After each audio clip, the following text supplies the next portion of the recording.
Can you tell me a bit about the four phases of life as a Yeah. craft?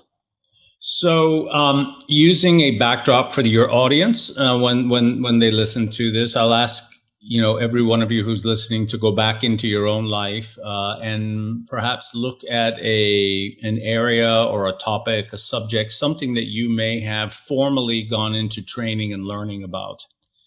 Whether it's your school years at university or whether it's a particular occupation, it could be doctor, lawyer, candlestick maker. It really doesn't matter. But if you look at these structured crafts or trades or occupations that we learn throughout life, they usually come in a series of very distinct phases.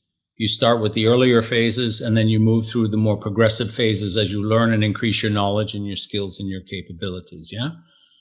So with that framework in mind, which almost everyone on the planet can relate to because you've done one thing or another in that same way, let's take a look at this thing called life as a whole, right? We spend somewhere between 60 to 80 years on the planet, and we engage in all these various trades and occupations, most of which are structured in terms of learning and progressive increase in the more advanced stages. But when it comes to looking at life, the big picture in the same way, you almost don't find it applicable anywhere. The big picture things of life end up coming at you just as kind of these random things coming over the fence and through the trees and all the rest of that. And we're not really taught to look at the continuum of our lives as a kind of a progressive structure, the same way we look at our trades and our crafts. So in the formation of this approach to how do I look and how do I manage this big thing called life, we understood that our trades and our crafts take us through four very distinct phases, no matter what it is that you're going to learn. And those phases are phase one, apprenticeship, the learning phase. And this is where we formally enter into, for the first time, being exposed to whatever that trade occupation or trade craft is. The second phase that you transition off into is called journey work. And journey work, as its name implies, is about journeying, but it also is from the French word jour, which is the day's work, yes? And so when you enter into the journey work phase of any trade or craft, you're now going about the day's work, the drudgery and moving through and trying to get there. The third phase in any trade is that once you've distinguished yourself as a trade or a craftsperson, again, professions are also included in that word craft. You now enter into a phase called mastery.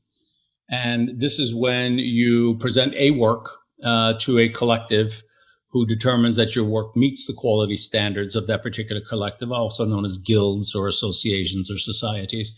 And you now move into the mastery phase. That's the third component of the work. And finally, after mastery is completed, you're now moving into the fourth phase, and that is called mentorship.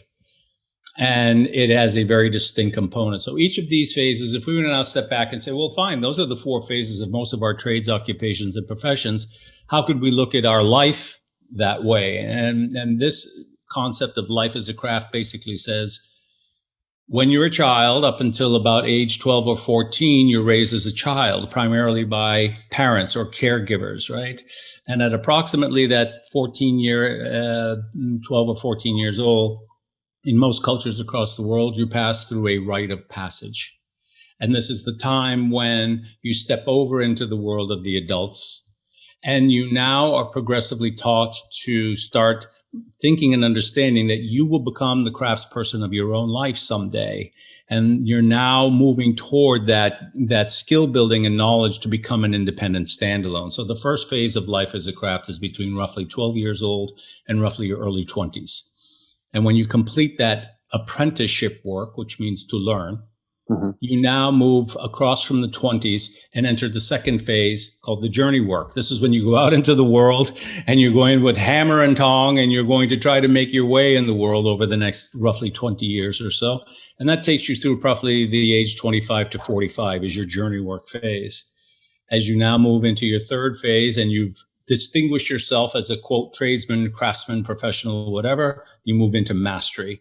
And this is where you'll now get into making your master plans and your masterpieces. and that's roughly age 45 to 65. And then finally, as you move across that final bridge, that final phase, 65 to 85 and beyond, we now move into the world of mentorship. And that has its own, as I, in our opening, told you the things that I'm doing in the mentorship phase. So what it basically says is we can teach and we can think about and talk to one another about the idea that our life is not useful after our work is done at the factory or at the office. And then, you now fall into just basically dying for the next 20 years.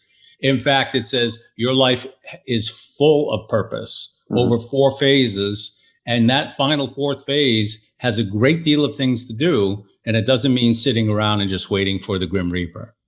Well, that would be mentoring, presumably, in the applying that to life, right? So once you're in phase 4, you'd be essentially a mentor. Yes. And so let's just chat about that for a moment, because we know that, the concept of mentor, it means in rough terms, a trusted advisor. And that mentor is not only someone who has skills, but is also someone who is going to not take advantage of someone who needs the mentoring because they're in a position of not understanding something and that they're going to be taken advantage of. So mentor is a very important role. And teachers most oftentimes are mentors. Yes. Now we do that for one another throughout our lives from time to time with friends, family, and whatever the case may be. But mentorship as a phase, the final 4th phase in life as a craft, if you're practicing it that way, goes beyond that functional role and becomes an entire phase or a state in which the ultimate goal of the phase over that final 20-year period or so is to gather up from your master's journal and your journey work journals and the artifacts or work product of life that you've developed, and to determine which shall you put into your, in America, they have these presidential museums, after the presidents come in, they create this museum in which they put artifacts, so to speak, for the future generations. Your mentorship phase is all around building that collection, choosing things that are of high quality that you can leave to the next generation as part of their heritage.